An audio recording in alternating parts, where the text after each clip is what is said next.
بسم الله الرحمن الرحيم. سپاس بۆ خوا، درود و سەڵاوات بۆ گیانی پاکی پێغەمبەری خوا صلی الله عليه وسلم. بە خێراتنی ئێوە ئەکەم. سڵاو لە بینەرانی کەناڵەکەتان. ئەم شەوانە شەوی قەدرن، ئەم دەشەوەی ئەخیری ڕەمەزان بە حەدیث هاتووە کە لە دەشەوی ئەخیرایە، لە دەشەوەکەی لە تاکەکانایە.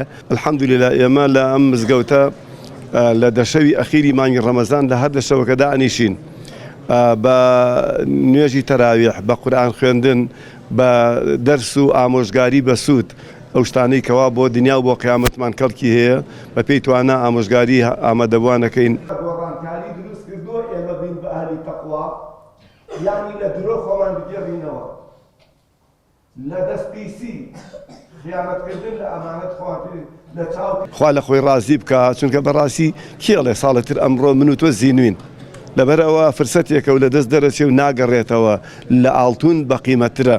بۆیە من داواکەم لەسەر جەم دانیشتوانی هەرێمی کوردستان مسلمانان کە فرسەت بێنن لەم سێ چوارشەوەی کە ماوە، خوا لە خۆیان ڕازی بکەن.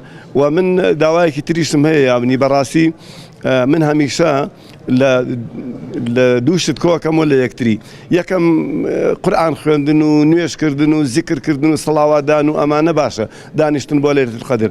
بەڵام بەڕاستی ئەبێ کە چوینە بازار، کە لە مزگەوت دەرچین پێمان و دیار بێ، ڕەنگ باتەوە. یعنی ئێمە مانگێکە لە خولێکی زۆر زۆر چڕ و پڕاین، مانگی 27 شەوە ئێمە دەرسە خوێنین لە مزگەوت. معقول نییە ئێمە بچینە ناو بازار وەکو پێش ڕەمەزان نەبامان دیبێ و نەبۆران، لە کڕینا، لە فرۆشتنا، لە دراوسێتیا، لە باوکو فەرزەندیە، یعنی لەمانە ئەبێ بەڕاستی گۆڕانێکمان بەسەرا بێ.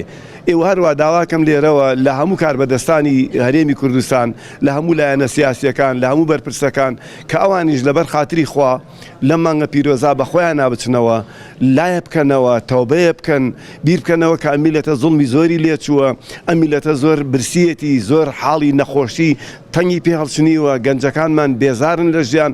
بۆیە من بە بۆنەی ئەم مانگە و ئەم شەوە و ئەم جەژنەی لە بەردەممانایە داواکەم لە بەرپرسانی هەرێمی کوردستان، لە سیاسیەکان، لە هەمویان کە بگەڕێنەوە، واز بێن، تۆبە بکەن. حیفە بەڕاستی ئینسان لە میلەتی خۆی دوور بێ و بێ ئاگا بێ. ئەگەر ئەوان لا بکەنەوە، واز بێنن، تۆبە بکەن، خوای گەورە دنیا و قیامەتیان بەنسیبەکە و وڵاتمان خۆش ئەبێ و گەنجەکانمان بێزار نابن لە خۆمان و وڵات بەجێ نایەڵن. جارێکی تریش وتوومە، هەموو کەسێ ئەزانێ